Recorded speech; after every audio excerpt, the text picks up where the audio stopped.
بسم اللہ الرحمن الرحیم۔ السلام علیکم ورحمۃ اللہ وبرکاتہ۔ محترم دوستو، آج کی ویڈیو میں ہم جانیں گے کہ واقعہ شق القمر کب پیش آیا۔ آپ کو یہ بھی بتائیں گے کہ اس واقعہ کے ظہور ہونے کی اصل وجہ کیا ہے اور کس کس کافر نے اس واقعہ کے ظہور کا مطالبہ کیا تھا۔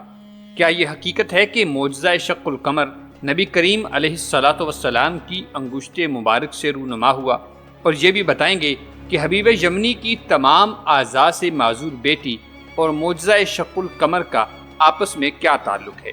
دوستو، اسلام کی تاریخ میں بہت سے ایسے معجزاتی واقعات رونما ہوتے ہیں جنہوں نے لوگوں کے دلوں میں ایمان کی شمع روشن کی اور اسلام کی حقانیت کا پرچم بلند کیا۔ انہی واقعات میں سے ایک عظیم الشان واقعہ شق القمر یعنی چاند کے دو ٹکڑے ہونے کا ہے، جس میں حضور نبی کریم علیہ الصلاۃ والسلام نے چاند کو دو ٹکڑے کر کے دکھایا تھا۔ یہ واقعہ نہ صرف آپ صلی اللہ علیہ وسلم کی نبوت کا منہ بولتا ثبوت ہے، بلکہ اس سے کائنات کے خالق و مالک کی قدرت کا بھی اظہار ہوتا ہے۔ دوستو، آئیے اس واقعہ کو تفصیل سے جانتے ہیں اور اس کے مختلف پہلوؤں پر روشنی ڈالتے ہیں۔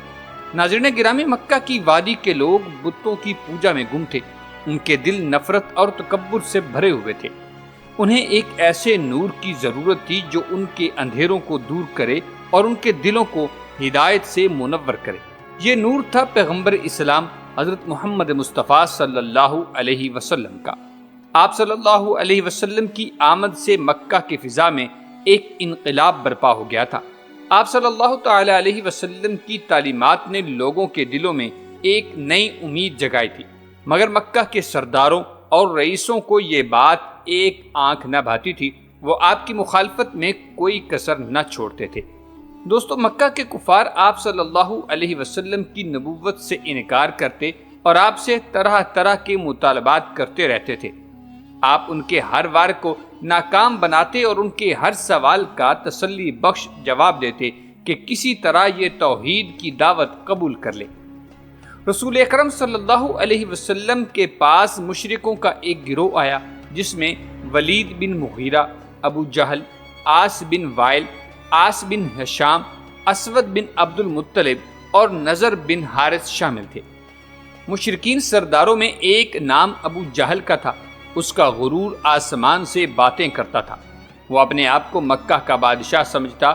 اسے یہ بات گوارا نہ تھی کہ کوئی اس کی حکمرانی کو چیلنج کرے۔ جب اس نے دیکھا کہ لوگ آپ کی طرف راغب ہو رہے ہیں تو اس کا غصہ 7ویں آسمان پر پہنچ گیا۔ وہ آپ کو ہر طرح سے نقصان پہنچانے کی کوششیں کرتا رہا۔ ہجرت سے 5 سال پہلے کی بات ہے کہ ایک دن ابو جہل اپنے چند ساتھیوں کے ساتھ آپ صلی اللہ تعالی علیہ وسلم کے پاس آیا۔ اس کے چہرے پر غرور اور تکبر کے آثار نمایاں تھے۔ ابو جہل نے آپ علیہ الصلاۃ والسلام کو مخاطب کیا کہ اے محمد، تم کہتے ہو کہ تم اللہ کے رسول ہو، مگر تم نے ہمیں اپنی نبوت کا کوئی ثبوت نہیں دیا۔ اگر تم واقعی سچے ہو تو ہمیں کوئی معجزہ دکھاؤ۔ آپ صلی اللہ علیہ وسلم نے ابو جہل کی باتیں سکون سے سنی۔ آپ علیہ الصلاۃ والسلام کے چہرے پر نورانی مسکراہٹ تھی۔ آپ نے فرمایا، تم کیا چاہتے ہو؟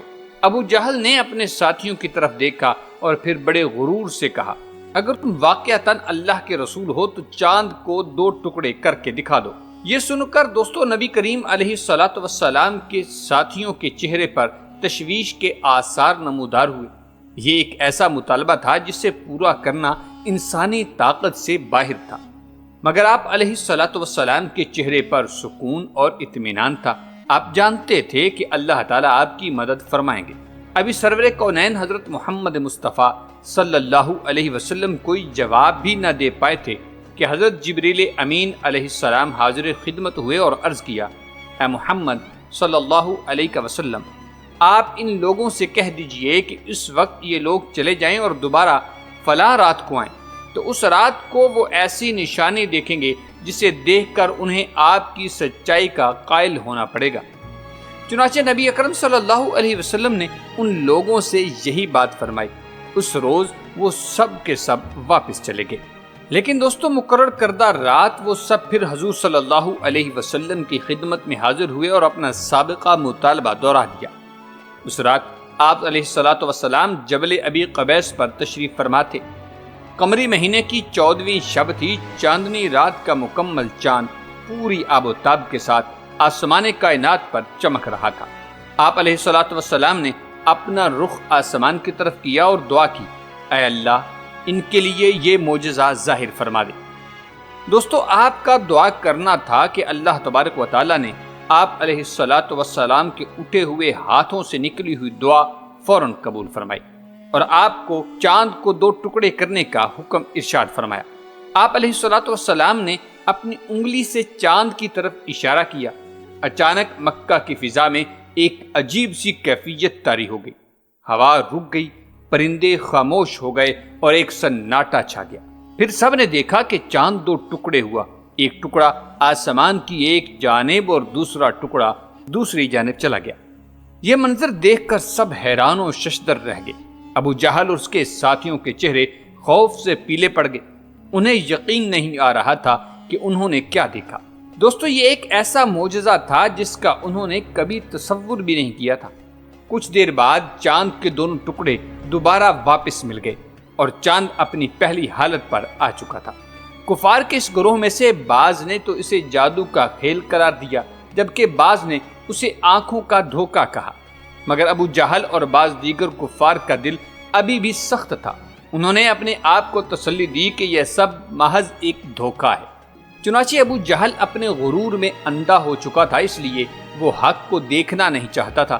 لیکن حق بات یہ تھی کہ یہ ایک حقیقی معجزہ تھا جو اللہ تبارک و تعالیٰ نے اپنے محبوب صلی اللہ علیہ وسلم کے ہاتھوں ظاہر فرما دیا تھا۔ یہ معجزہ دیکھ کر ابو جہل کے ساتھیوں میں سے کچھ کے دل نرم پڑ گئے تھے۔ انہوں نے سوچا کہ یہ کوئی جادو نہیں ہو سکتا، یہ تو اللہ کی قدرت کا مظہر ہے۔ انہوں نے وہیں آپ علیہ الصلوۃ والسلام کے ہاتھ پر اسلام قبول کر لیا تھا۔ دوستو، اتنے عظیم الشان معجزے کے ظہور کے بعد بھی کفار مکہ نے اس پر یقین نہ کیا اور اسے جادو قرار دیتے ہوئے اپنی ہٹ درمی برقرار رکھی۔ ان کی اس ہٹ درمی پر انہیں ملامت کی گئی ہے کہ گویا یہ لوگ نہ تو سمجھانے سے مانتے ہیں، نہ تاریخ سے عبرت حاصل کرتے ہیں، اور نہ ہی اپنے سر کی آنکھوں سے واضح نشانیاں دیکھ کر ایمان لاتے ہیں، بلکہ نشانیاں دیکھ کر منہ پھیر لیتے ہیں اور کہتے ہیں کہ یہ تو ایک معمولی جادو کا کرشمہ ہے جس کی مدد سے ہماری نظر بندی کر دی ہے۔ یہ جادو ہم پر تو چل گیا لیکن باقی دنیا پر نہیں چلے گا، اس لیے ہم تب مانیں گے جب کوئی باہر سے آنے والا اس بات کی تصدیق کرے گا۔ محترم ناظرین، کیونکہ جب رسول کائنات صلی اللہ علیہ وسلم نے اس معجزہ کے ظہور کے لیے وقت مانگا تھا تو ابو جہل نے یمن کے ایک باشندے حبیب نامی کو خاص اسی واقعہ کی تصدیق کے لیے بلا بھیجا تھا۔ اب ابو جہل کو بس اسی کا انتظار تھا۔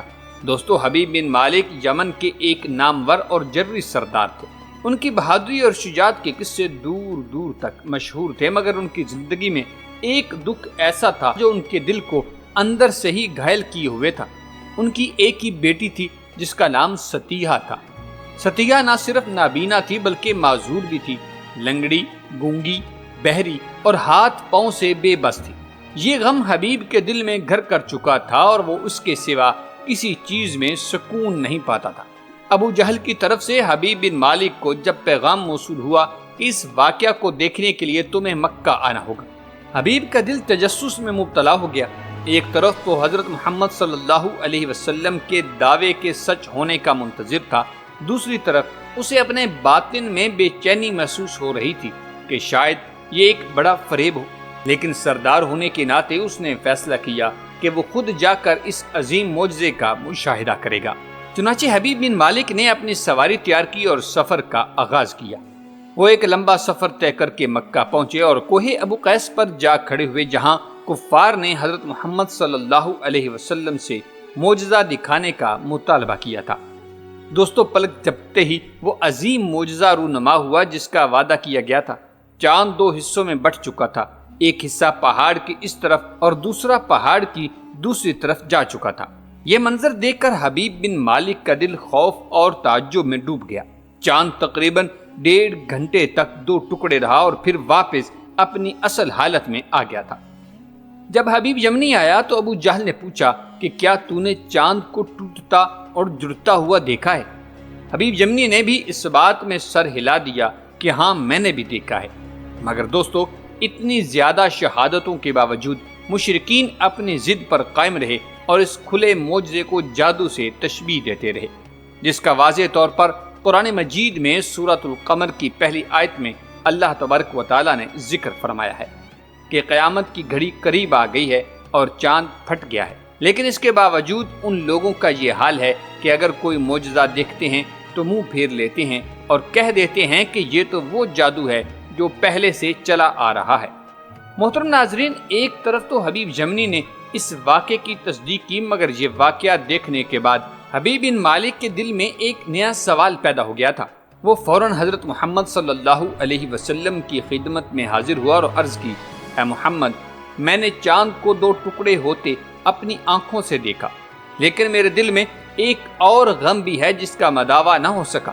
آپ علیہ الصلوۃ والسلام نے حبیب کی طرف محبت بھری نظروں سے دیکھا اور فرمایا، تمہارا غم یہ ہے کہ تمہاری بیٹی ستیحہ جو نابینا، معذور اور گونگی ہے، تمہارے دل کا روگ بن چکی ہے، لیکن خوش ہو جاؤ، اللہ نے اس کو شفا دے دی ہے۔ دوستو یہ سنتے ہی حبیب تیزی سے اپنی گھر کی طرف دوڑ پڑا۔ جب وہ اپنے گھر پہنچے تو ان کی حیرت کی انتہا نہ رہی جب ان کی بیٹی ستیحہ نے خود دروازہ کھولا۔ وہ مکمل صحتیاب ہو چکی تھی، اس کی آنکھوں میں روشنی تھی، اس کے چہرے پر ایک خاص نور تھا۔ ستیحہ نے فوراً کلمہ پڑھا اور حبیب بن مالک حیرت میں ڈوب کر پوچھنے لگے، بیٹی تجھے یہ کلمہ کس نے سکھایا ہے؟ دوستو ستیحہ نے جواب دیا، اے میرے والد محترم، آج رات حضرت محمد صلی اللہ علیہ وسلم میرے پاس آئے اور انہوں نے مجھے اپنی زیارت بخشی، میرے لیے دعا کی اور مجھے کلمہ طیبہ سکھایا۔ ان کی دعا سے میں مکمل شفا پا گئی ہوں۔ یہ سن کر حبیب بن مالک کی آنکھوں میں آنسو آئے اور فوراً واپس حضرت محمد مصطفیٰ صلی اللہ علیہ وسلم کے پاس پہنچ گئے اور کلمہ پڑھ کر مسلمان ہو گئے۔ دوستو حبیب نہ صرف اسلام قبول کرنے والوں میں شامل ہوئے بلکہ بعد میں دین اسلام کی خدمت میں اپنی زندگی وقف کر دی۔ ان کی بیٹی ستیحہ بھی اسلام کی برکتوں کا ایک جیتا جاگتا معجزہ بن گئی تھی، اور یمن کے سردار حبیب بن مالک کے لیے یہ تبدیلی ایک نئے سفر کی شروعات تھی جس نے ان کی زندگی کو ہمیشہ کے لیے بدل دیا تھا۔ محترم ناظرین، قرآن مجید کی آیت سے نہ صرف واقعہ شق القمر کی تصدیق کی گئی بلکہ اسے قیامت کی نشانیوں میں سے ایک نشانی قرار دیا گیا۔ اس واقعے کے بعد آپ کی شہرت 4 دانگے عالم میں پھیل گئی۔ لوگ دور دور سے آپ علیہ الصلوۃ والسلام کے پاس آتے اور آپ کی تعلیمات سنتے تھے۔ آپ کی مخالفت کرنے والوں کی تعداد کم ہوتی گئی اور آپ کی حامیوں کی تعداد بڑھتی گئی۔ محترم ناظرین، واقعہ شق القمر آپ علیہ الصلوۃ والسلام کی نبوت کا ایک روشن چراغ ہے۔ یہ واقعہ صدیوں سے لوگوں کے دلوں میں ایمان کی شمع روشن کر رہا ہے۔ یہ واقعہ ہمیں بتا رہا ہے کہ آپ علیہ الصلوۃ والسلام اللہ کے سچے رسول تھے۔ آپ علیہ الصلوۃ والسلام کی تعلیمات پر عمل کر کے ہم دنیا اور آخرت میں کامیابی حاصل کر سکتے ہیں۔ ناظرین، واقعہ شق القمر کا ذکر احادیث طیبہ میں ملتا ہے، چنانچہ حضرت عبداللہ ابن مسعود رضی اللہ تعالی عنہ سے روایت ہے، جس وقت چاند کے 2 ٹکڑے ہوئے تو ہم نبی کریم علیہ الصلوۃ والسلام کے ساتھ مینا کے میدان میں موجود تھے۔ آپ نے اس وقت فرمایا، لوگو گواہ رہو، اور چاند کا ایک ٹکڑا دوسرے سے الگ ہو کر پہاڑ کی دوسری طرف چلا گیا تھا۔ محترم ناظرین، میرے کریم اللہ کی شان دیکھیں کہ جن کے مطالبے پر یہ معجزہ ظاہر ہوا وہ اپنی سر کی آنکھوں سے دیکھنے کے باوجود نہ مان سکے، جبکہ ماننے والے 3 صدی ہجری میں بھی مان گئے تھے۔ کہا جاتا ہے کہ 3 صدی ہجری کے شروع میں کچھ عرب تاجر سمندر کے راستے کشتی پر سری لنکا جا رہے تھے کہ راستے میں شدید طوفان کی وجہ سے راستہ بھول کر جزائر مالابار جا پہنچے۔ اس زمانے میں وہاں کا حاکم سامری نام کا ایک شخص تھا۔ اسے اپنے علاقے میں مسلمانوں کے آنے کا علم ہوا۔ سامری نے مسلمانوں سے متعلق یہودی اور عیسائی سیاحوں اور تاجروں سے سن رکھا تھا، چنانچہ اس نے انہیں بلا بھیجا اور سلام کے متعلق جاننے کی خواہش ظاہر کی۔ مسلمانوں نے پہلے اسلامی تعلیمات اور پھر پیغمبر اسلام سے متعلق تفصیلاً بتایا، ساتھ ہی حضور نبی رحمت صلی اللہ علیہ وسلم کے معجزات کا بھی ذکر کیا۔ دوران گفتگو واقعہ شق القمر کا بھی ذکر آیا، جسے سن کر بادشاہ نے کہا، تم ذرا ٹھہرو، ہم تمہاری صداقت کا ابھی امتحان لینا چاہتے ہیں۔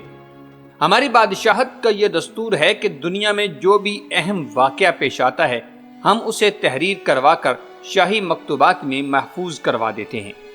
اگر تو آپ کے واقعہ شق القمر واقعتاً رونما ہوا ہے تو اس کا ثبوت ابھی مل جاتا ہے۔ چنانچہ اس نے فوری طور پر اس سال کا رجسٹر منگوایا۔ اس کے ملازم پرانے رجسٹروں کی ورق گردانی میں مصروف ہوئے۔ جس تاریخ کو شق القمر ہوا تھا وہ پورا واقعہ تفصیل کے ساتھ اس رجسٹر میں درج تھا۔ جب سامری کو بتایا گیا تو اس بات کی صداقت سے متاثر ہو کر وہ بھی مسلمان ہوا اور اپنا تخت و تاج چھوڑ کر مسلمانوں کے اس وفد کے ساتھ عرب چلا گیا تھا۔ محترم دوستو، اللہ تبارک و تعالیٰ نے معجزہ شق القمر کو قرب قیامت کی نشانی بتایا ہے۔ خود نبی مکرم صلی اللہ علیہ وسلم کا دنیا میں تشریف لانا قیامت کی بڑی نشانیوں میں سے ایک ہے۔ اللہ ذوالجلال نے دنیا میں 1,24,000 نبی اور رسول مبعوث فرمائے، اور سب سے آخر میں امام الانبیاء حضرت محمد مصطفیٰ صلی اللہ علیہ وسلم کو نبی آخر الزمان کی حیثیت سے مبعوث فرما کر یہ سلسلہ ہمیشہ کے لیے ختم فرما دیا۔ واقعہ شق القمر ہمارے لیے ایک سبق آموز داستان ہے۔ دوستو، یہ بحث کرنا کہ یہ واقعہ انگشت ید رسول کی حرکت سے رونما ہوا یا صرف دعا سے، تو اس بارے میں علماء اور مفسرین کے مابین اختلاف پایا جاتا ہے، لیکن حقیقتاً یہ واقعہ ہمیں بتاتا ہے کہ اللہ تبارک و تعالیٰ کی قدرت لامحدود ہے۔ وہ جب چاہے اپنی قدرت کا مظاہرہ کر سکتا ہے۔ یہ واقعہ ہمیں یہ بھی بتاتا ہے کہ حق کی ہمیشہ فتح ہوتی ہے، باطل کبھی بھی حق پر غالب نہیں آ سکتا۔ ہمیں چاہیے کہ ہم ہمیشہ حق کی پیروی کریں اور باطل سے دور رہیں۔ امید کرتے ہیں کہ آپ کو یہ معلوماتی ویڈیو ضرور پسند آئی ہوگی۔ ایک نئی منفرد اور معلوماتی ویڈیو کے ساتھ دوبارہ حاضر ہوں گے، تب تک کے لیے اللہ نگہبان۔